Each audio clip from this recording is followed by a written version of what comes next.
So the candidates are Sarah Weiner, Liverpool John Moores University, Vicky Blake, University of Leeds, Joe Grady, UCU General Secretary and University of Sheffield, and Ewan McGahey, King's College London. So welcome to all our candidates.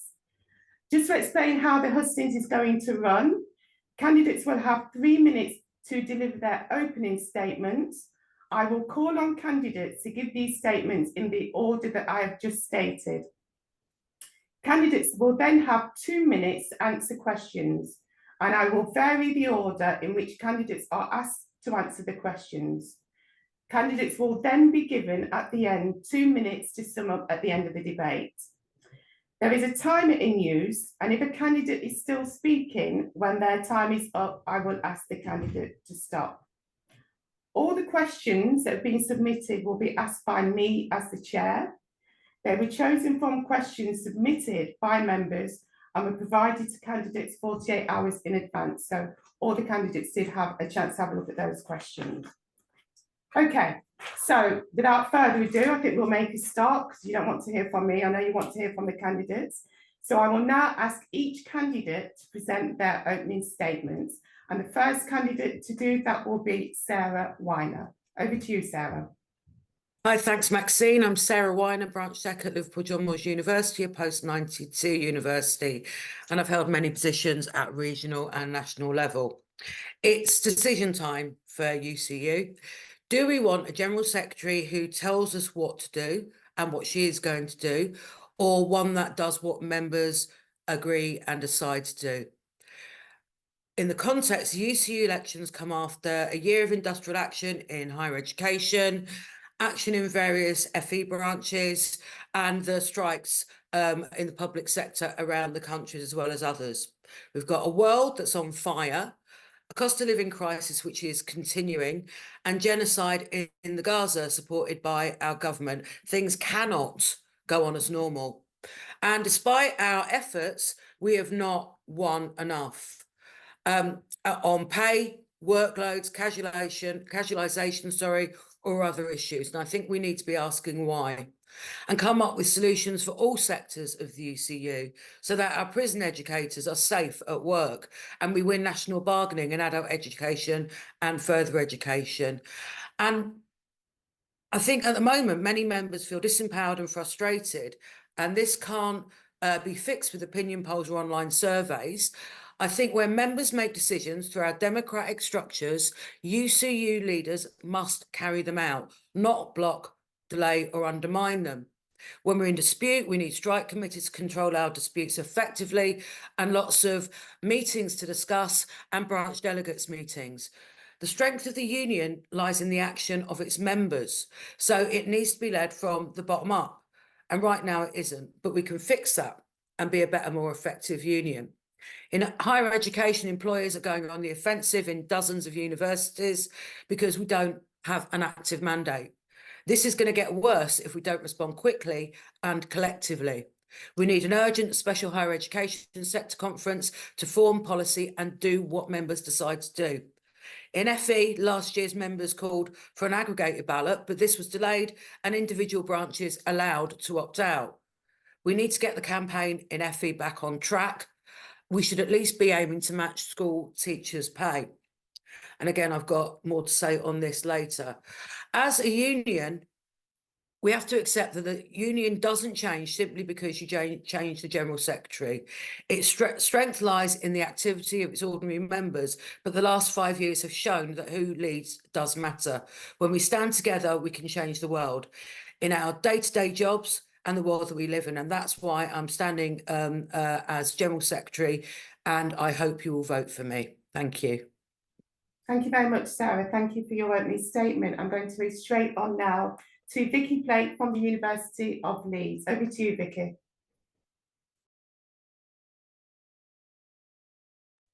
Okay, thank you to staff and Maxine for organising and sharing and everyone tuning in. I'm Vicky and I work in widening participation at the University of Leeds, where I'm currently a branch secretary and I'm former president. I'm a former UK president of UCU and I currently chair our education committee and co-chair our climate and ecological emergency committee. We need a new approach to leadership to organise, democratise and unite as a serious and confident union to win for members. I really believe in UCU and I believe in the better future for post-16 education we can secure. We can build our union to proactively meet the many challenges that we face. My manifesto is at vickyblakeUCU.uk and it's practical, it's inspired by conversations with members across our union and 15 years of experience organising, representing and negotiating for members. I commit to making sure UCU models the principles upon which our trade union movement is built: an adherence to democratic structures, decision-making and accountability, renewed focus on organising, fighting for a better workplace for every member, and repairing the relationship between UCU as an employer with our recognised staff union Unite. We must centre mutual support, care and understanding. Like many, I spent almost a decade on insecure contracts, but organising in UCU gave me my dignity and developed my political education. I chaired the Anti-Casualisation Committee for 5 years, and together we transformed UCU by deliberately working across factions and across our whole membership to establish job security as a pillar of UCU's industrial claims at local and at sectoral level.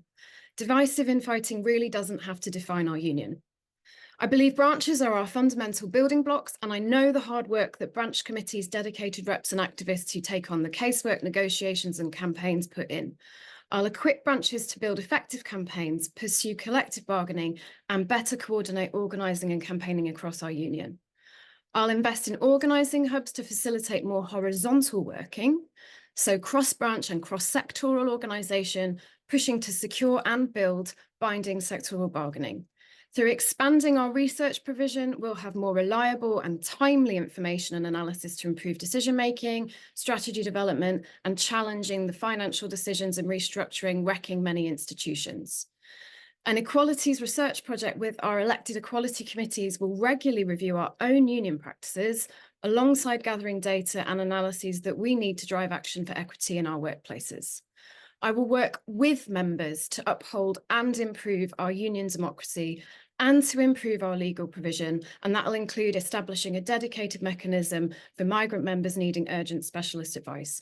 We won't always agree, we can't erase differences, but we can treat them as fertile ground to grow creative, effective strategies to win together. Thank you very much, Vicky. That's Vicky Blake from the University of Leeds. I'm going to now move on to our next candidate, who is Jo Grady, UCU General Secretary and the University of Sheffield. Over to you, Jo. Thanks, Maxine, and good afternoon, everyone. I really want to speak to you directly. I'm not going to read from a script, and I'm certainly not going to spend the next 3 minutes attacking any of my fellow candidates. I really believe in positive campaigning. I think that's what the majority of members want to see as well. I'm also not here to say that UCU is perfect, or that I am perfect, or that my leadership has been perfect. But I do think that you should re-elect me as your General Secretary, and here are some of the reasons why. On my website, gradyforgs.com, you will find a manifesto. I have published it well in advance of this election. It is comprehensive, it is coherent, it is deliverable, and it offers forward a plan to build our whole union. I'm also the only candidate in this election who has produced detailed industrial strategy documents for HE, FE, prison ed and adult ed. Again, you can find them on the website. The one thing I want to be clear about is when you are GS, sometimes your voice becomes lost. And I don't want that to be the case in this election. UCU does need to change. We've got a lot to celebrate from the last 4 years, but we also have a lot that we need to fight for. We do need to move away from, meetings being toxic, from online abuse, from a culture of what has become recriminations. And I think everyone knows that. But I know that we can deliver change. I can't deliver it on my own. Again, if you go to the website, you will see I'm asking you to vote for David Hunter as Vice President and a whole recommendation of candidates. But what I want to finish on is that I think a lot of people like to do down our union. And I'm going to sit here today and say, don't accept that. We can learn, but we can also be proud. And in the last 5 years, we have won 2 UK-wide ballots in higher education. That is a first ever for our union. We've won more ballots in FE than ever before. People in the last 30 days have been enjoying bumper pay packets because we've won back USS, a pension win that no other union has had. We have had wins in prison ed and adult ed. We need more, but we're getting there. We have stood up for marginalised groups when this government has attacked them. We stood up against this government during COVID, and we do it every day. We have a standing in the movement that is fresh and new. We've got more to do. I am the candidate with plans to deliver it. So please vote for me and let's keep moving forwards together. Thank you very much. That's Jo Grady, current UCU General Secretary and University of Sheffield. Thank you, Jo. Moving straight on to our last candidate, but obviously not our least. They're all selected in random order, and it's over to Ewan McGahey from King's College London. Over to you, Ewan. Thank you very much, Maxine. Thank you to all the organisers, and thank you to everyone for being here. I'd like to bring us back to reality. My name is Ewan McGahey, and I'm running for General Secretary and asking for your #1 vote because I believe that we can restore a functioning union. We can have a UCU that is positive, that is coherent, and actually gets results for its members. I've been a labour law professor, worked my whole adult career in labour law and labour rights. I've worked with numerous trade unions, political parties, the Labour Party, the Bernie Sanders campaign, the TUC, the International Labour Organization. And I can't just stand by and watch the way that we've had this decline over the last 5 years.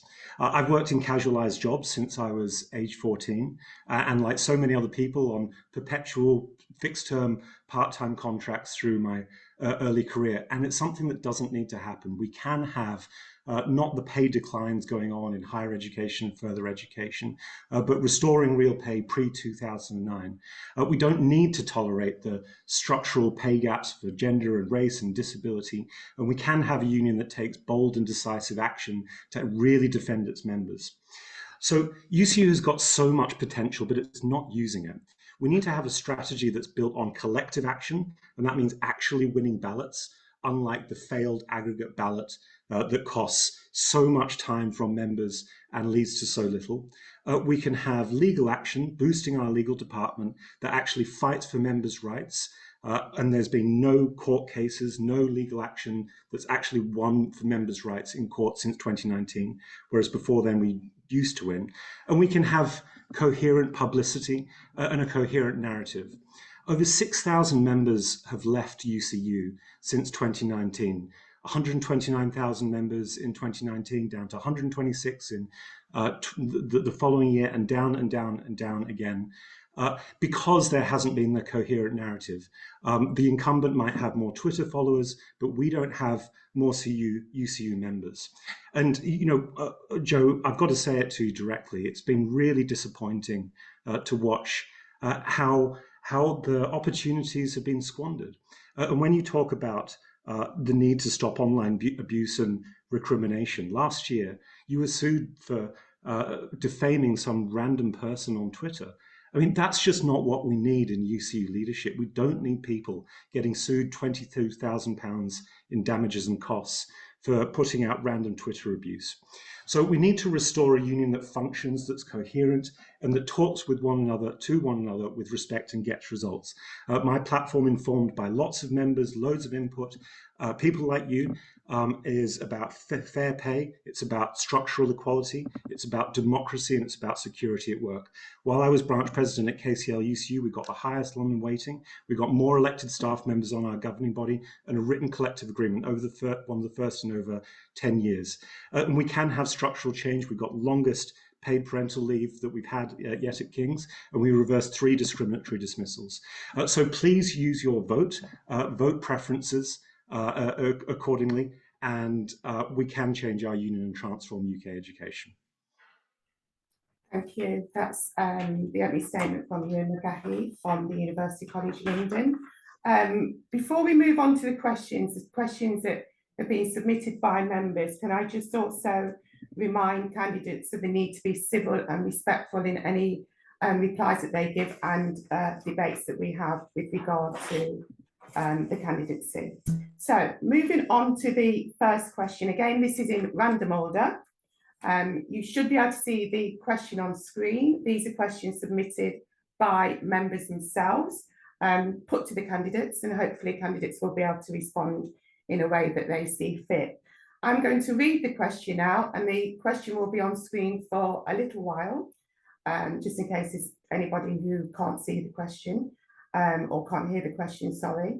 And then I'm going to read straight to the candidates. So question 1 is, how can our union develop democratic structures beyond synchronous and in-person decision-making to facilitate broader participation for members that cannot attend branch or national meetings? And the first question is going to go to Vicky Blake. Over to you, Vicky. Thanks. Our union needs empowered members, strong branches, and a general secretary to bring people together to put members' interests at the centre of our union. We need real consultation rather than loaded or unclear questions, and we need communications that don't undermine branches or other democratically elected members. I've always worked to involve members at branch and UK level, including activities that don't always require significant or sustained time commitment, and provided for asynchronous participation where possible. I'll ensure we build spaces to talk about campaigns, strategy and decisions, and build more horizontal networks within and between branches via the organising hubs I've described in my manifesto. Regular meetings and specific reporting channels for reps networks organised by work area or job or contract type can gauge members' feelings, identify issues facing particular groups, and identify resources we need. I'll build on member-led pilots like the ARPS drop-ins to coordinate this approach across UCU. I'll also reinstate and update the UCU activist list, which was an asynchronous support space, members supporting each other across institutions, sectors and job types. And I believe that we can mix synchronous and asynchronous methods to facilitate that more detailed discussion of possible strategies through these networks. We can test ideas, we can channel information about emerging patterns and trends back to committees and negotiators and through our structures. I think we should be supplementing, not sidestepping, our existing structures with digital tools.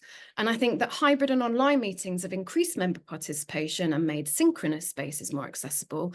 And I want to instigate a thorough investigation of alternative, less public platforms to host asynchronous conversations and dialogue.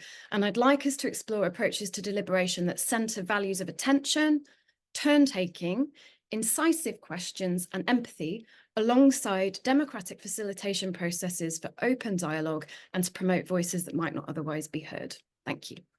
Thanks, Vicky. Thanks for that. Moving directly on to Ewan McGahey. The same question, please, Ewan. Thanks, and great question. What I found running King's College London UCU branch is that we got the highest participation very simply after COVID when we had hybrid meetings. I mean, people want to be in person, they want the human interaction, but people can't always make it. And so that's why we need the combination with online meetings, and that's how we get the best participation and member engagement. Before I was branch president, I was also a disability liaison officer in my department at work, and so it's really important to me that we have everything possible to facilitate equal member access.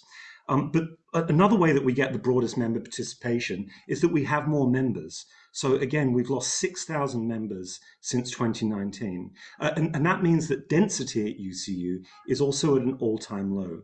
And the way that we build membership is we have a coherent narrative, we're coherent in the way that we project our public image, we're respectful so that people want to join our union instead of leaving it. And by the way, we actually get results. We get results and grow membership through winning at the ballot, in our ballots, and winning pay deals and job security and democracy and equality at work. That's how we get a working union and grow our membership and get people to participate. Thanks very much, Ewan. Thank you. And moving on to Jo Grady. Same question, Jo. Thank you. This is a really key question. We've only got 2 minutes. Our union, like others, does have issues with accessibility. You know, if you aren't able to come along to a meeting, you don't get a say. Some branches have tried to address this, but in general, it is a real problem. And it's a real problem if we want, you know, a mass participation union. We need to find more mechanisms to bring people in and make them feel genuinely welcome. You know, how many people that are watching this are able to attend every branch meeting? How many wonder how decisions get made? Well, the answer is in those meetings. And then other, even more important decisions get made in other meetings that are, you know, harder to access. And these are meetings where strike ballots get called, strikes get called, and regular members are very detached from that. In my manifesto, I have said that we need a review to put forward solutions that are genuine modern solutions. But I need to pick up on a few things, Maxine. I have corrected on multiple occasions now the misleading figures that Ewan is quoting. In 2019, we had 100,929 fee-paying members. In August 2023, we had 101,886. It is deeply misleading for Ewan to keep quoting figures and saying the union has lost income when it is not true. Furthermore, Ewan, with regard to that court case, I was standing up online to a young woman being subjected to misogynistic abuse. And I think it is very sad that you are choosing to try and use that and backing what I was calling out. Thank you, Jo. Thanks for that. And the final question, or the final candidate, should I say, sorry, the same question is over to you, Sarah. Thank you. Hi, and thanks again for this question. I think at the moment we're all on a learning curve and have been for the last few years about how to make online and hybrid union meetings work. But they need to work in a democratic manner. And I think we can use further online discussions prior to important meetings or when things are need to be debated on a national level as well as, you know, regional, etc., where people can hear the arguments and make their decisions to then mandate their branches or their representative on the NEC. This gives members the opportunity to contribute to decision making. I mean, I agree that we need to contribute. We need to restore the UCU activist list that, you know, some people on here will be very aware of, with a proper moderation system. But I think we do need to make sure we maintain the sovereignty of UCU Congress and our sector conferences and the sovereignty of branch meetings for branch business. The best place to make decisions, time to make decisions, and is when you hear the arguments.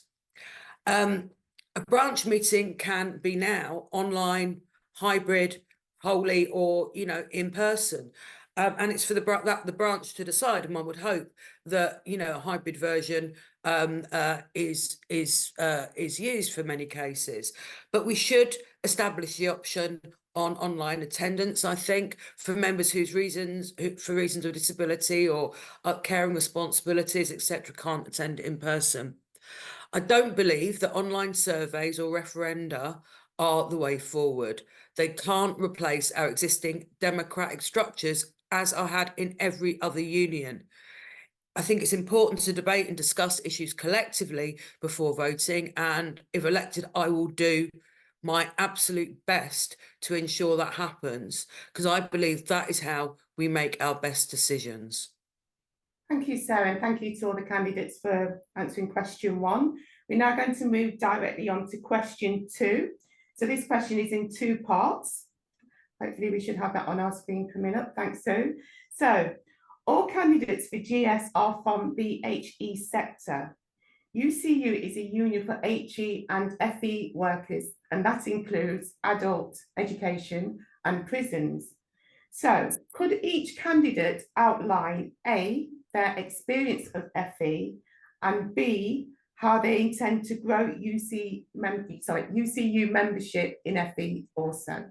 So again, it's going to be a random selection. So the first person I'd like to answer question 2 is Jo Grady. Over to you, Jo. Thanks, Maxine. I kind of wish the questions were random, really, because I think, you know, it's good to get a bit of spontaneity going. I think in terms of FE, I have really made it my mission since the beginning of my term to raise the profile of FE. You know, we've had years of campaigning by the union, great work by all sorts of people to get extra funding into the sector. In the last year, through our industrial efforts, we've made sure that that money has been going in the pockets of members. There's been a growth in strength and confidence in branches. In some branches, that's been like 11% pay awards. In other branches, we haven't been able to get there. So there's still a lot of work to do. I said in the intro on gradyforgs.com, you can find detailed industrial strategies for FE, for adult ed, for prison ed. I am the only candidate that is offering this. All of those strategies are based around, you know, some key components to keep building our organising capacity. We've gone from 7 branches being in a ballot in 2019 when I was elected to over 100 this time around. We've also paid out more money in strike pay to FE than ever before. But everyone I know who works in FE, and I'm assuming you as well, Maxine, you know, you need a pay rise and you deserve a manageable workload. In prison ed, we've won health and safety ballots, we've won tremendous pay awards, and we've been really successful there at building membership. I've even phone banked for ballots in that sector myself. In adult ed, we are winning. We've had some local fire and rehire disputes, but I know we need serious investment in adult ed, and we need a political campaign to deliver more funding like we've had in FE. What I would say is, under my leadership, FE, adult ed, prison ed will never return to being the poor relation of our union, and will get more attention than ever before. Thank you very much, Jo. Thank you for that. Second person to answer the question too is Sarah Weiner. Over to you, Sarah. Hi, yeah, a great question. I wouldn't be where I am now if it weren't for further education. I attended FE and I had to do that to give me a second chance after leaving school at 16. I know from personal experience how that experience and how teachers can change people's lives. I know that FE lecturers and actually other lecturers, you know, prison education and adult education are fantastically committed to their students. And as I was previously a school teacher for many years, I understand workloads and I understand how poor their pay is, and they deserve better pay and conditions. I think we grow our union membership by showing how the presence of a union makes a huge difference in the workplace. I think that we must restore national bargaining in FE in England and in adult education and and you know, do stuff to improve the working conditions and health and safety in prisons. I think that we already have national bargaining in Wales and in EIS. They won back, in Scotland, they won back national bargaining by linking their strikes to the elections at the Scottish Parliament and raising the political profile of education during that election, not waiting. I think we must also keep up lobbying for proper funding of the further education sector, which is woefully underfunded, and we need to work on that. So rather than limiting strikes to help represent the Labour Party as a reasonable government in waiting, which we aren't doing, talking about EIS again in Scotland, they took the argument for education into the election and won. We should emulate this approach, I think, which included coordinated strike action. And they do show that strike action does win. And I think we have to be prepared to do that in an aggregated manner in order to win what people deserve. Okay. Thanks. So Thanks, Sarah. Thanks for that. Same question to Ewan. Over to you, Ewan. Thanks, Maxine. So I have 2 close family members that worked in FE, and I think it's incredibly important that FE is boosted to ensure that we get the skills of the future in the UK, and we need funding to go up. And crucially, we need to have wins in FE to close the gap of about 20% in compared to teachers' pay. So, we do need aggregated ballots in FE, and we need to win, and that's also how we grow membership. So there's two models of union organization. One is you try to grow the membership, and then you try to bargain after you've got more members. The other way to do it, and the one that works, is that you have clear demands, getting back to real pay before 2010, getting rid of the gap with 20% gap with teachers' pay. And those demands and that coherence is what build you the members, coupled with serious action and actually winning ballots. We definitely need to lobby the government for a new settlement. So that's my answer to that. Joe, you don't need to correct my statistics. They're absolutely accurate.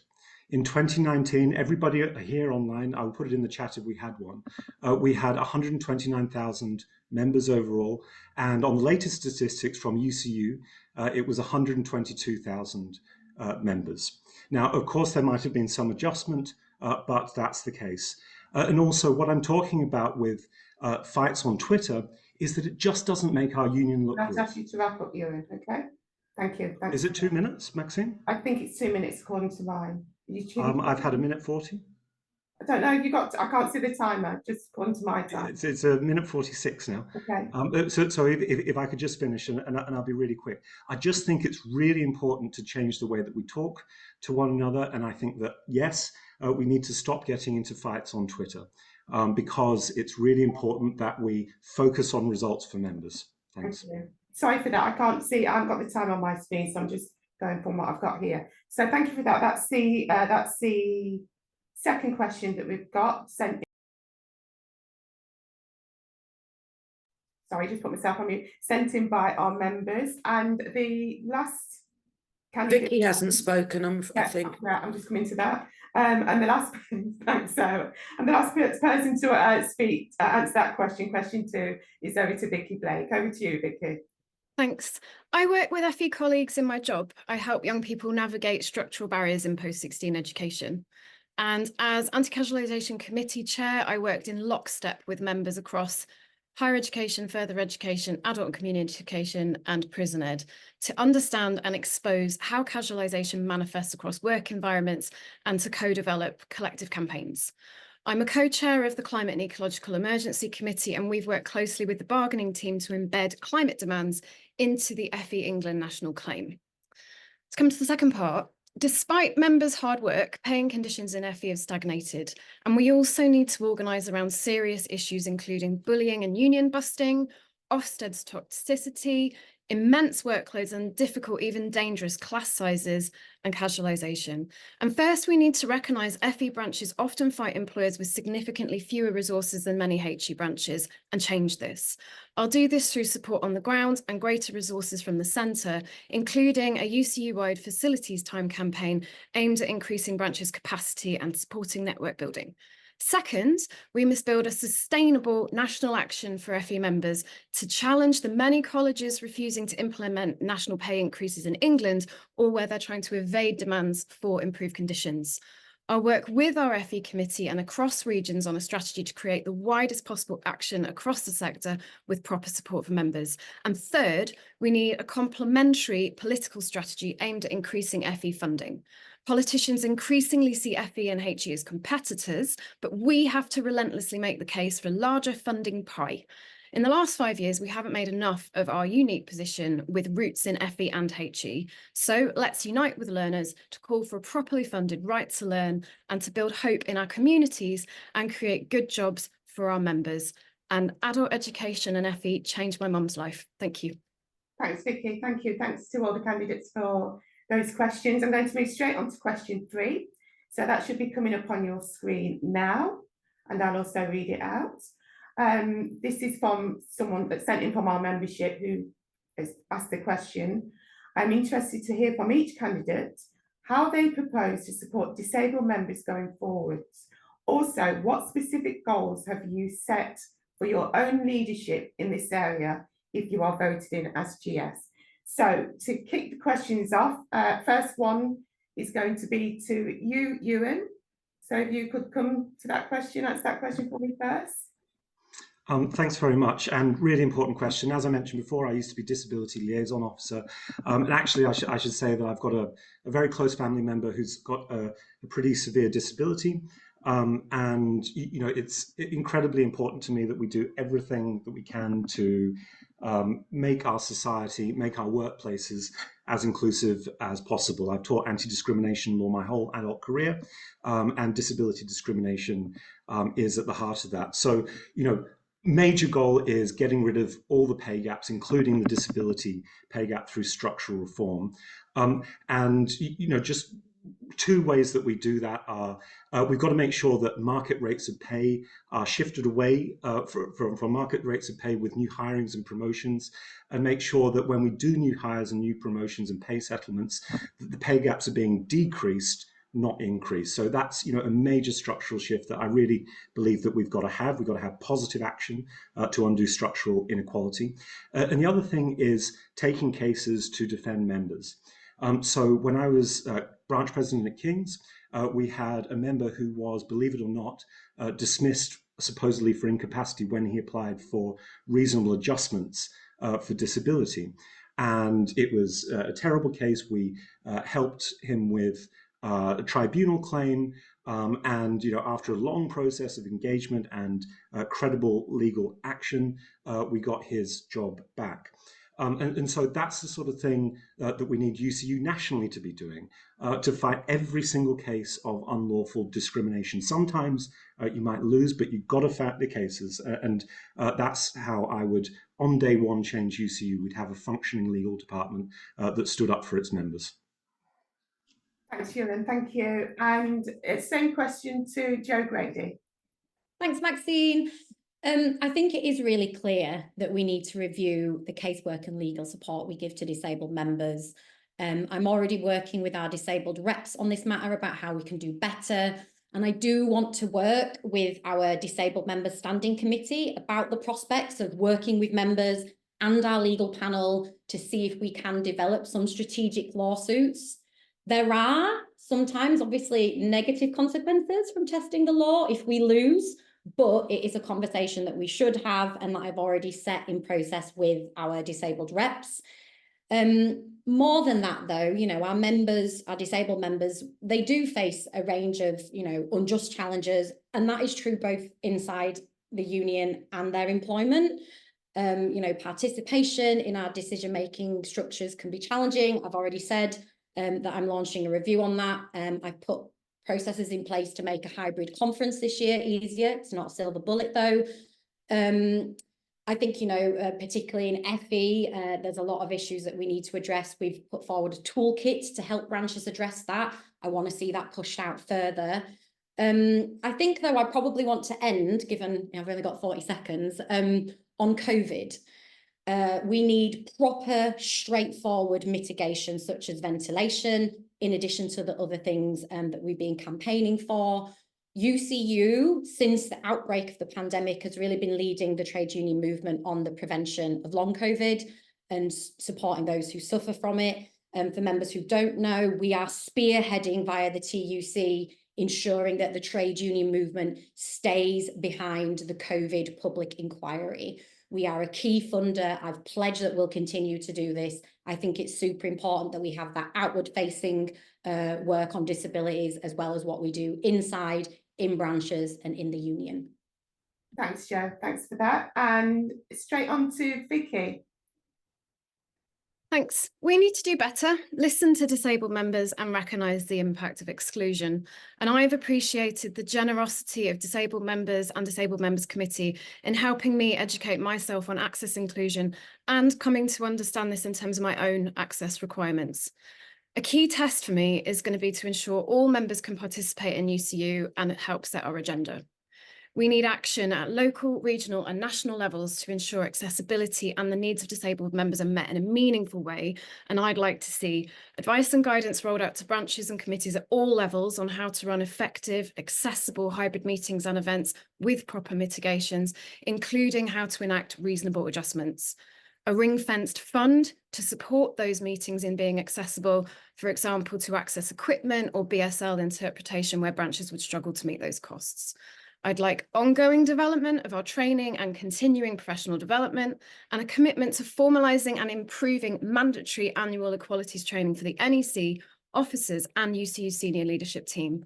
I want to ensure that disability is considered in relation to the implementation of policies and events planning, and a comms strategy that enables every member to receive information in an accessible way at the same time.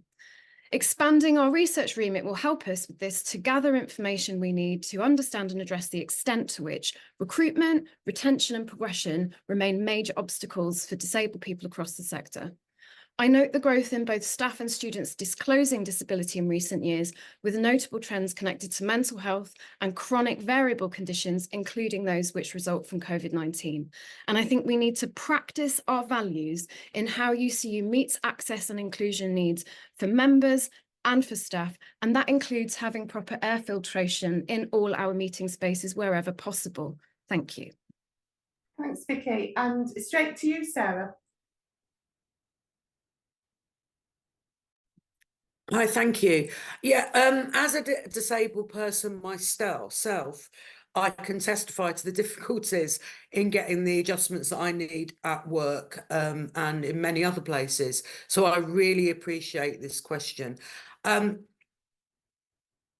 also think we need to acknowledge that many of our disabled members are casualised and certainly fractional because of the way, you know, they're discriminated against structurally. I believe that we have to maintain and cherish all of our equality structures, and I welcome suggestions that other members, that other candidates have made, and you know, I agree with them all. I think we need to do a lot of negotiating with our employers to get them to understand and implement reasonable adjustment and inclusive practice and to take their responsibilities seriously. And actually at the moment, I think they just want to tick for the, you know, the charter, the access charter or whatever charter it is. And we have them all over the place, don't we? You know, the women's charter, and it's not called that, but I think we must tackle overall workloads as well before we make a decision about what reasonable adjustments we need to a job. We should be asking, is the job reasonable in the first place? And I think for many of our members, it isn't. A lot of our members have workloads that undermine physical and mental distress, mental health. And we've got a lot of members who are suffering from mental distress as we speak. I think as a union, we must work to educate members about the great variety of disabilities, that not all disabilities are visible, and that the voice of disabled people must be heard and respected. And that's all disabled people. Thanks, Sarah. Okay. Thank you. Can I make one final comment? Sorry, just to add to that. I think it needs to be linked to wider bargaining as well. We've got to move on, Sarah. 2 minutes for everyone. I'm so sorry. So thanks for that. Moving straight on to question 4. So question 4 is on your screen. As General Secretary, how would you work effectively with elected representatives that do not agree with you? Or does the success of your proposals depend on having an NEC that agrees with you? So that question is on screen. It'll be up on screen for a couple of minutes. And I'm going to ask Vicky Blake to start with that question. Over to you, Vicky. Thanks. The role of General Secretary is to bring members together, not by hoping to erase differences which encourages division, but by seeking common ground. I believe our diversity of views is a strength in UCU, not a weakness, and that the role of General Secretary is to work with whoever our members elect.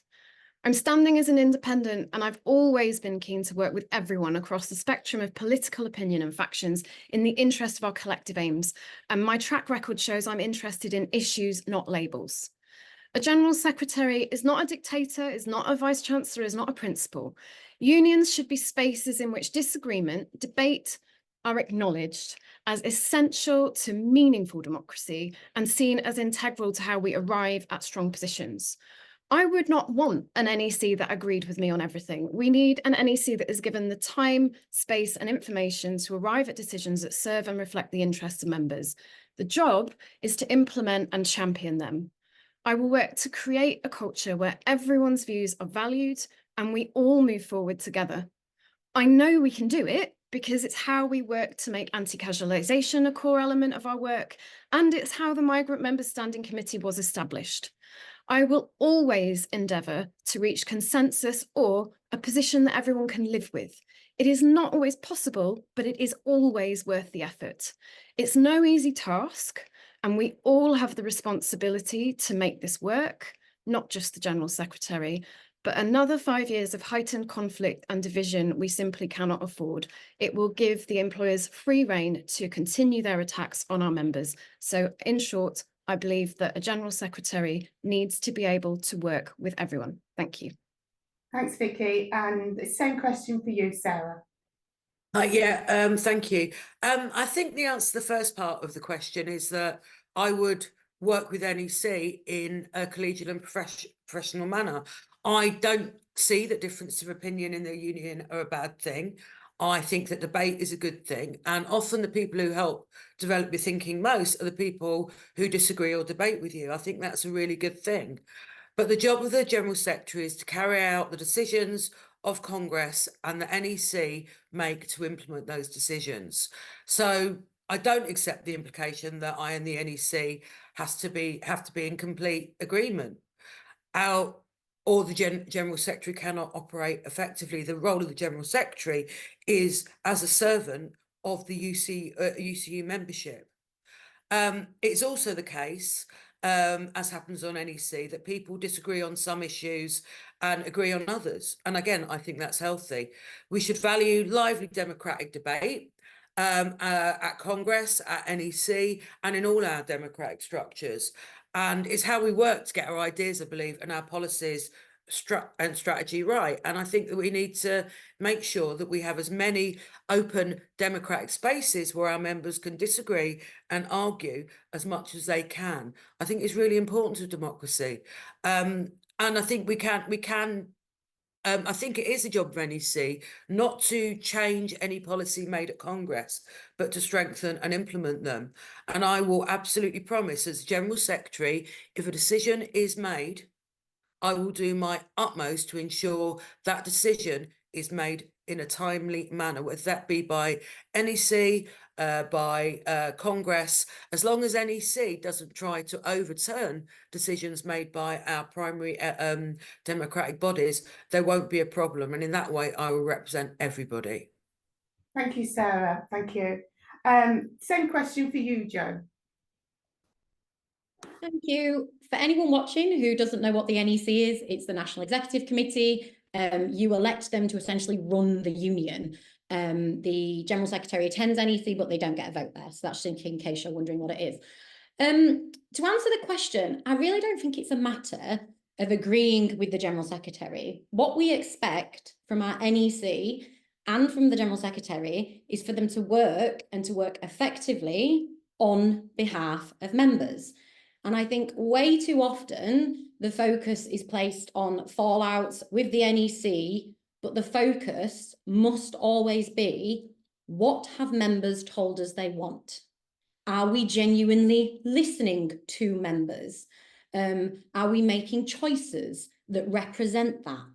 And I think I've been really clear in all the materials I've put out so far today about what I think we need to do. I am, as far as I can see, the only candidate with detailed strategies for HE and FE. If I am elected in this election, it will be on the basis of being really upfront with people about what I think our union needs to do. So this isn't about people agreeing with me or not. It is about saying members have a choice right now to vote in their thousands for strategy. That is not an option that has really been on the table for them in this kind of long, debate-focused way. So there will always be disagreements amongst individuals, but it's not about individuals. It's about what members are telling us they want and about NEC and the GS backing that. If I'm elected, I would hope that NEC would support the plans that I've put on the table. But likewise, if a different candidate is elected, I would expect NEC to work with the GS to, implement the plans that they've explicitly campaigned on. I think that's what members expect. Thanks, Joe. And the question for you as well, Ewan. Thank you. Thanks very much, Anne. Really important question. The foundation of a union is unity, and we know that through the strength of our common action, we achieve more than we do alone. So, it's incredibly important that we have unity and we have a common purpose between the General Secretary and the NEC, and both should be serving members. But also in a democratic organisation like a union, there is going to be debate, there is going to be conflict. You've got to have clarity on goals, what you want to achieve, and then you have an argument about how you are going to achieve the goals, and then you go forward together, even if there's disagreements. But what we've seen over the last 4.5 years is just perpetual fighting and infighting between the General Secretary and the NEC and different factions on the NEC. Now, as it happens, I made a decision not to join a faction when I became branch president. I've got lots of friends and very good colleagues in UCU Left. I've got friends and good colleagues in the Commons faction, in the IBL faction, and then there's, of course, the big other faction, which is not any faction at all. I mean, most members are not in any faction at all. But so we've got to have clarity on goals. So, fair pay is something that everyone agrees with. We want pay to go up. And then we've got disagreements about strategy. But if the NEC is calling for a strike ballot, the job of the General Secretary, which I absolutely do, is to implement that as soon as possible, not delay for months and months and months until the time for striking or when you can actually be effective has passed. We've got to go forward with democracy, structural change for equality, security. But the thing that's often forgotten is that there's a lot that can be done outside central UCU and the NEC. We can empower branches to make sure that we get local gains on top of national pay bargaining as well. And that's what we call pattern bargaining, rolling out patterns of gains all around the country. And that's what I'll do if you elect me. Thanks, Ewan. Thank you. That was question 4. Now we're going to take one more question before we go to a break, because I'm sure the candidates' mouths are getting really dry, and I think we all deserve a 10-minute break. So the final question before we go to a break is question 5, and the question is, what can HE learn from FE disputes? And the first person I'd like to answer that question is Sarah. So straight to you, Sarah. Hi, I think, thanks for the question. I think, first of all, it's the importance of keeping national or UK-wide bargaining. We've seen, as we've said, in Wales, in Scotland, and in the north of Ireland, that there is bargaining in each national bargaining in each of their areas. And I think that is something that we need to keep hold of in the HE sector. And while the outcomes of national bargaining may be far from perfect, of course they are, I believe that most members, most of the time, do better from UK-wide bargaining than from its breakdown. We should not be seeing universities having to fight cuts and redundancies on their own.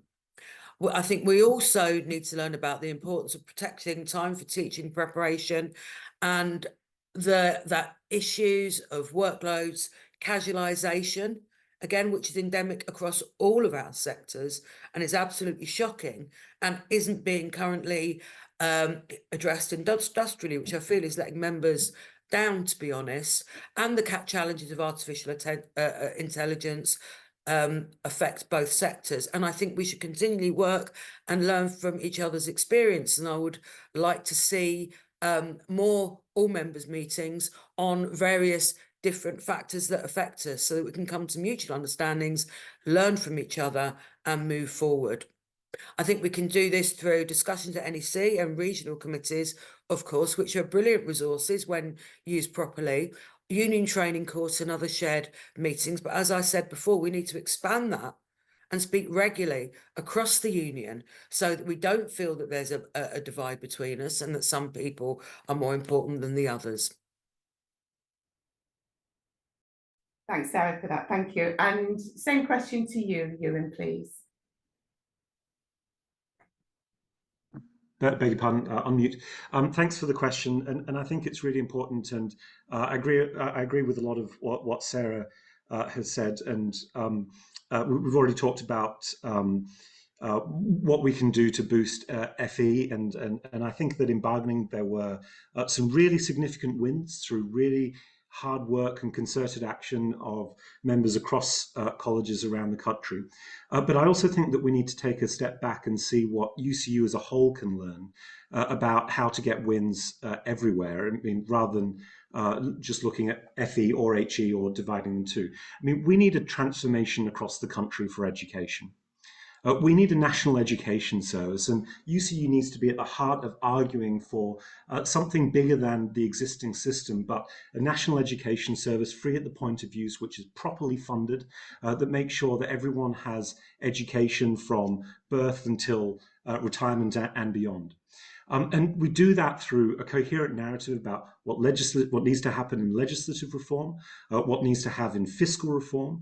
And when we're bargaining in collective agreements around the country, I want to see aggregated ballots in FE, just like in HE. When we're bargaining around the country, we need to have a really clear plan for fair pay going back up to pre-2009 pay levels, because if we could have pay up by about £10,000 for an average member back then, we can do it now.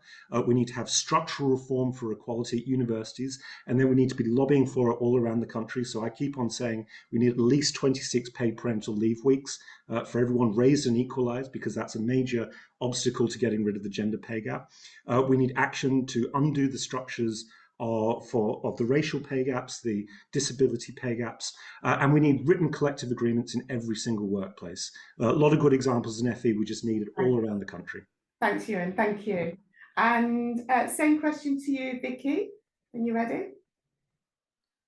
Thanks. So all candidates here are from HE. So the first thing I think is that we need to listen to members in FE. What do FE branches and members think are the key lessons? Cross-sectoral organising hubs will help facilitate this kind of listening, sharing, learning and mutual support.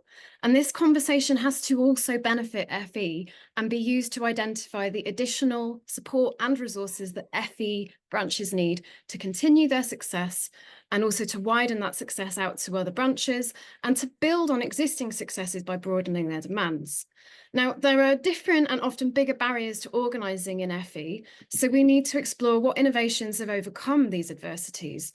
FE members have shown tremendous tenacity and determination in their local disputes. I want to pay tribute to the local leaders and UCU staff who've delivered on recent pay deals. FE isn't the same across the 3 of the 4 nations where we represent members in it.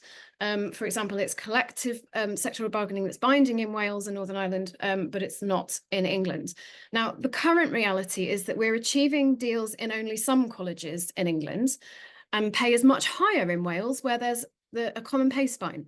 But there is still discontent over conditions in FE across the UK. Now, at the rate that we're going, the pay and conditions of most FE staff will continue to decline, and that's why we need the 3-point plan I spoke of earlier for FE, increased resources for branches, building sustainable national sectoral action, and campaigning with learners for greater funding. Now, campaigns that have brought public policy into focus around FE have started to bring politicians up to speed with what FE members have been saying for years. I don't think they've quite got the picture yet, but we're starting to have those conversations. That further education is a prerequisite for a skilled and fulfilled workforce, developing an economy fit for this century and to build the green economy. And we have to take that approach and extend it to all of HE and all of post-16 education. Thank you. Thanks, Vicky, thank you. And Jo, over to you. Thank you. So just to remind everyone, the question is, what can HE learn from FE disputes? And I would argue there's actually quite a lot that the HE section can learn from FE. I've got 2 minutes, so I can't say it all, but one of the things that I think has been most essential to the progress that we have made in FE is we have gone into disputes with a pre-agreed strategy. A well thought through strategy that has gone through numerous meetings. So members in branches, branch reps understand what the goals are. It's mainly been pay, though workload has been in there as well, what the timetables are and what we're trying to do. So from an industrial point of view, clear goals, pre-agreed strategies and structure tests. Do the majority of members want this? Are they going to participate if we do it? It's how we've gone from having, less than a dozen branches involved in a dispute in 2019 to over 100 this time around. We are trying, in England at least, you know, I can talk about Wales and Northern Ireland if I have time. We are talking in England about trying to get back binding national agreements. This means when the college employer says, here's the pay award, every college has to give it. We aren't there at the moment, but we are getting closer. And we're also putting pressure on the AOC to start giving or suggesting pay awards that are actually meaningful. We've had 1%, you know, nothing. This year, because of our pressure, it was 6.5. Now that's not binding, so we still have work to do, but structure test, a pre-agreed strategy, clear goals, bringing everyone with you and not just kind of, you know, putting your head down and running at it and then having to talk about strategy afterwards has been really crucial in keeping people together and keeping us having progress. I'm not going to have time to speak about Wales and Northern Ireland, but I do talk about them in my FE strategy documents on my website. So please do check it out or submit a question to me through the website. Thanks, Jo, and thanks to all the candidates for answering all those questions. Promise I'll give you a break. I think it's time. It's 13:31. Okay, welcome back, everyone, and thanks for the first part of the hustings. I know it's very difficult having questions fired at you. So thank you for your participation and your camaraderie in doing that. We're going to get straight on to the second part of the hustings. So for this part, we have only one question. We've got one question left, and we also have the closing statements for each candidate.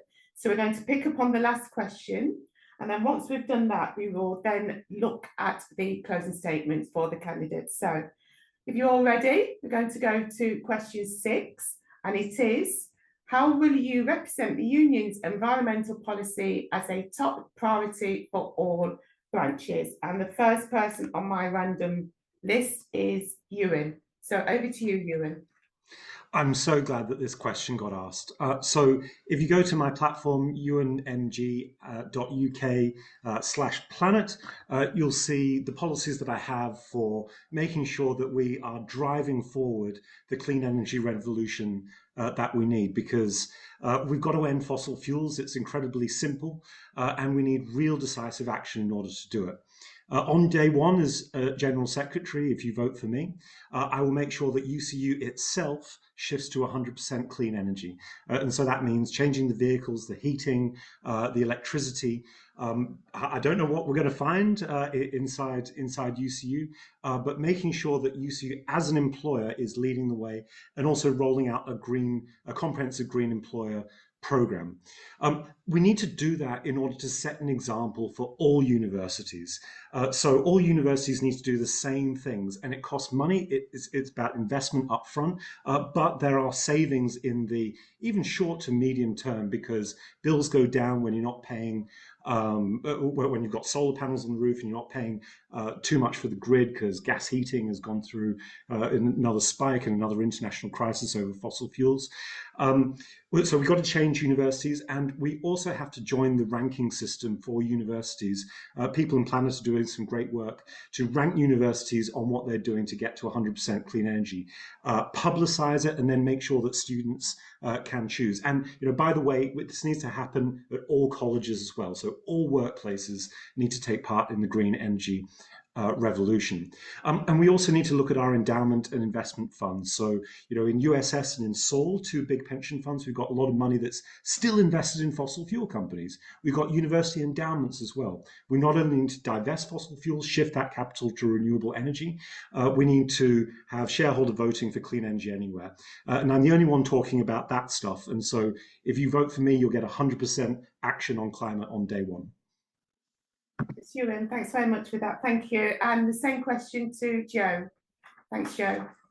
Thank you, Maxine. I think first of all, if you are watching this and you are a Green rep, you will already know that UCU has been doing amazing work. You have been part of helping us lead the way. We've really been putting some stick about when it comes to other trade unions and dragging them in the right direction.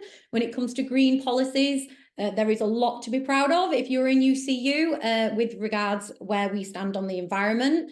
We have been working and will continue to work with student unions. I think it can be really good in our colleges and universities, particularly if there's things you've disagreed on when it comes to industrial action, to build bridges over greening campus and related matters.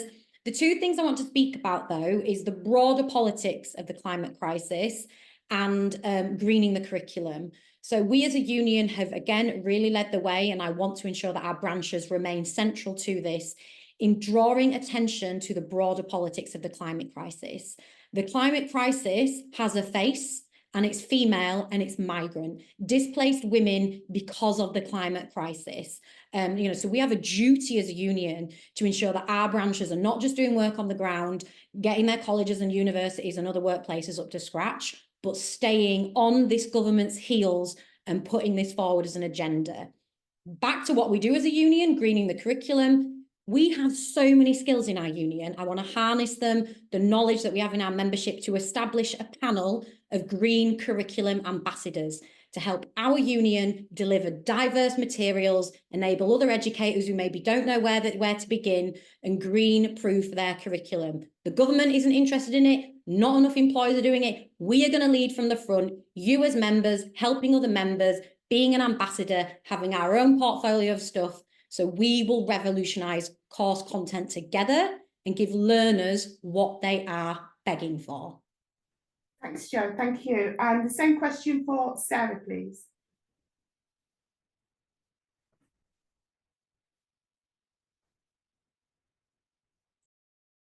You're on mute, Sarah. Right, sorry. Yeah, thanks very much.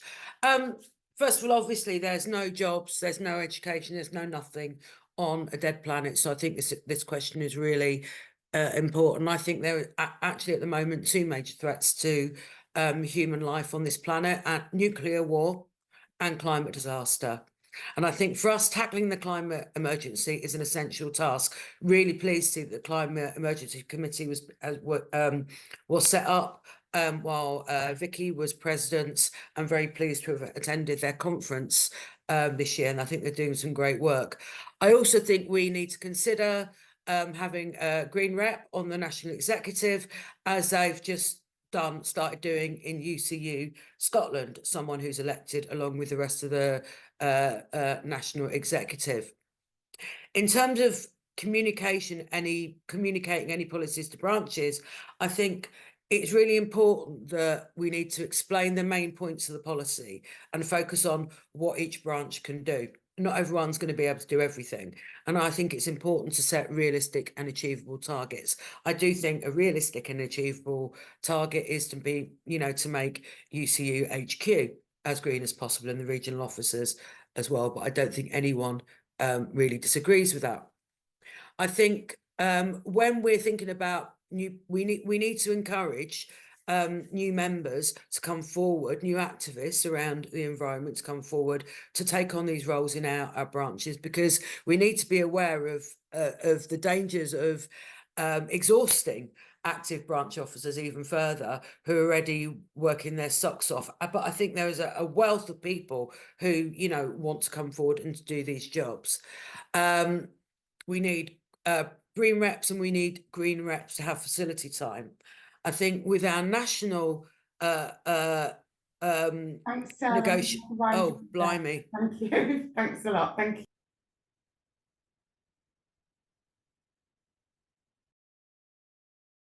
Sorry, I put myself on mute. So that's the final question we have for all the candidates. So I'd like to say a massive thank you. I'm sorry, Maxine, I haven't spoken Oh, yet. sorry, Vicky.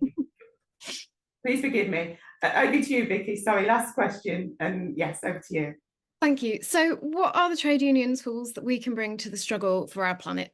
Collectivising concerns, building power and leverage, bargaining for change and progressive policies, many of them, including transport and hybrid working. And as an education union, curriculum, but focusing on that in a fulsome way that reinforces the case for a truly just transition and fulfilled workers. Members in UCU have absolutely led the way in forming policy to embed climate bargaining in our local and sector level claims, and in creating the Climate and Ecological Emergency Committee. To succeed, climate must be woven through our agenda, our demands, and our practices. It's not an add-on. The climate crisis is fundamentally and comprehensively impacting, and will further impact on workers' bodies, lives, and safety, and those of the people who depend on them. Understanding this is also to understand how important a more horizontal and connected approach to organising and recruitment is. And I've described how I want to go about that in my manifesto. The concerns cut across and underpin all areas of our bargaining and campaigning: just transition to secure employment, divestment at our institutions, pensions and investments, how we conduct our pickets and the materials we produce, our role as an employer and when organising regional and national meetings. I want to lead a fundamental review of our procurement practices, and I want to initiate an audit scope of 123 emissions. I also want to note I considered what materials I would produce for this campaign, and I've avoided printing large batches of paper. I finished by saying environmental workplace concerns can function as an entry point into trade unionism for some workers, and it is certainly a nexus of co-organising with students and communities to change the conversation. So I want to support and develop the brilliant work of Green Reps to further incorporate just transition and environmental aspects into all areas of our bargaining. Climate has to become part of our core vocabulary. Thank you. Thanks, Vicky, and apologies there. Got my glasses on and I still missed it, so apologies for that. But thank you to all the candidates for answering the questions, and for everyone who's joined us online. The last part of the hustings now is closing statements from each of the candidates. So again, the order of the candidates has been selected randomly. Each candidate will have 2 minutes, I believe, 2 minutes to give you their closing statement, and hopefully that will inform you of if you've got any doubts about who you're going to vote for or where you're going to vote or how. Hopefully those closing statements will support you in doing that. But most important thing is that we need to get people to vote in all of our elections, and particularly for the General Secretary. So straight to the closing statement, and the first one to go will be Jo Grady. So you've got 2 minutes, Jo, straight over to you. Thank you, Maxine, and thank you to the staff that I know are supporting you. Thank you for the questions. I think some of them have really cut to the heart of what we are going to need to do. I haven't come to you today with a ream of notes. I have lived and breathed this job for 5 years. There are things that have gone well. There are things that could have gone much better. But I stand right here today as the candidate with detailed plans. I have heard some candidates today spend more time criticising me than setting out their own agenda. I have clear plans for how we continue to deliver in FE. Plans in HE that our recent survey members were crying out to see. UCU, I've said this so many times, is the greatest force for good that I have ever been involved in. I do think this election puts us at a crossroads. I am asking you to vote for me because we need to establish a strategic reset. In the last 5 years, I have been a general secretary for this entire union, you know, whether that has been phone banking during prison education ballots, 5 a.m. pickets in Northern Ireland, midnight sleepers up to Scotland, GTVO rallies in Wales, fighting tooth and nail for adult education when this government wants to, you know, throw it up and put it in the bin. Every single member counts for me. I have been an ardent advocate for our union across the media. I will continue to do that, putting our members on the map, raising our profile and raising you as UCU members. So please vote for me, vote for the platform, vote for David Hunter. Thank you, Jo. Thanks for that. And I'm going to go straight to Ewan. Over to you, Ewan. Thanks very much, Maxine. And I think that it's really important that everybody listening here, your vote can decide this election. Turnout is incredibly low. So thank you for coming. It's really important that you take part and talk to all your colleagues about what's happened in the last 4.5 years. Because, look, I respect all of the other candidates, and that includes Jo Grady, but it just has not been working. I respect the work that everyone's been doing, the work that union members up and down the country put in every day. You know, we've all been out on picket lines. I've been out every single morning on every single cold wintry day, putting up signs, organizing. And we need to get results. we need to have a functioning union that gets results for its members. We need to win on pay so that pay goes up in real terms, not the £6,000 cut in real lecturer pay that we've had since 2019. We've got to build our membership through credible wins. We've got to have real action, university by university, college by college, if we need to get paid parental leave equalised and raised, and to undo the structural causes of all the pay gaps. And we need to have a union that actually defends its members' rights. We talked about the ideas I've been putting forward for a national education service that we've got to be part of. We've talked about the climate crisis, but at heart, what we've got is a union that needs to fulfill its basic functions again. And we can't sugarcoat it. It hasn't been going the way that we want. I also want to say that, obviously I would like you to vote for me as first preference. That'd be great. But I also want to say what my other preferences are in this election. I think you can see a lot of this from what you've heard over the course of today. Vicky Blake or Sarah Weiner would be excellent preferences in my recommendation for second and third place. And in the vice president election, Peter Evans is clearly the most qualified candidate. Thank you. Thanks so much for that. Thank you. And straight over to you, Vicky, for your closing statements. Thank you, and thanks everyone for being here. I hope you'll vote for me as your first preference, but whatever you do, please do vote. It's your union. I believe we need substantial change beginning at the top, and I promise to work hard to represent and advocate for all members across adult and community education, prison education, and further and higher education. I will spend meaningful time with branches across all parts of the UK and do my utmost to represent everyone and fight for all of you for what matters to you, and to do that, to build the infrastructure that will allow our union to succeed. We'll make equality a practice, cementing commitments to equity and safety at the heart of our own practices and our own spaces as a union, as well as fighting for that in all workplaces. I'll argue for the significance of all post-16 education to local and regional economies as anchor institutions vital for communities. We need to work together and to re-establish care as a central value. We can't let this toxic and divisive culture continue, and I'm ready to do that work with you. I will always respect our union's democracy, and in developing our structures with members, we'll take a participative and democratic approach to do it. The role of General Secretary is to amplify the voice of members and enact democratic decisions of the union. It's an honour and a massive responsibility, and I will give my all for UCU to strengthen our pursuit of what members deserve for our work that, after all, makes post-16 education tick. I will prioritise bridge building and listening within our union and work with all members and all committees to embed equality as a practice, and I will make sure that we are gathering the data and analysis we need to drive action on pay, conditions, equality and equity in our workplaces, and I will also include in that a review of our legal scheme. Thank you very much.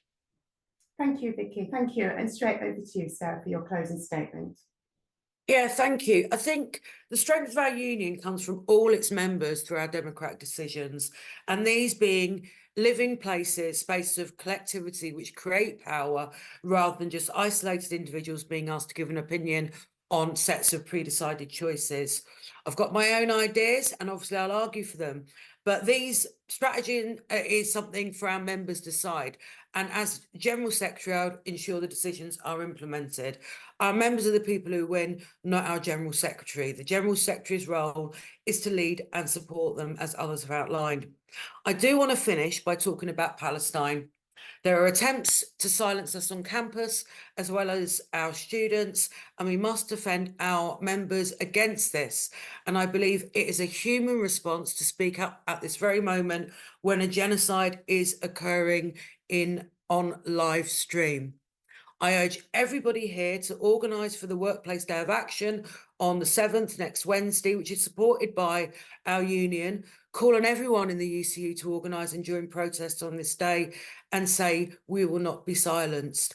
Collectivity is the solution to mending any barriers in the union or any disagreements which have been had. We must move forward collectively, and in that way I will represent all members. Please vote for me for the General Secretary, for member-led union. Thanks, Oh, I've Sarah. got some more time left. Shall I carry on a little bit? You've got- I will do. I think that, you know, as Bob Crow said, if we don't fight, we lose. Okay. If we do fight, we might win. And that is absolutely crucial. We need to fight. Thank you. Thanks, Sarah. Sorry, the timer reset itself, so I couldn't see it, but thanks. You're on mute, Maxine. Oh, Thanks to all the candidates for their closing statements and showing their vision for the GS position. I know it's quite challenging, but appreciate, you know, you're coming along and sharing that with the people online. This will also be made available later on in the week or next week, should I say. So please do share it with other, you know, members in your branch, etc. I'd also like to thank all the staff for keeping me on track here, all the UCU staff, because without them working in the background, nothing happens at all. I wish all the candidates the very best. It's really important we get the vote out. I'm sure if you've got questions for the candidates, you can contact them through their socials or through their websites. I'm sure they'll be happy to answer those questions. So wishing everyone the very best. Thank you for taking the time to share your vision, and I'll see you all soon. Thank you.